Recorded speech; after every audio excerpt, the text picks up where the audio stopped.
Eu vim falar hoje do barulho no motor da 160 2018.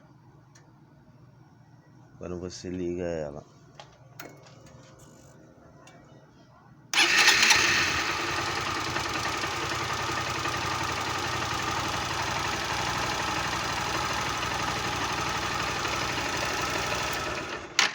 esse barulho na parte de cima do cabeçote ali.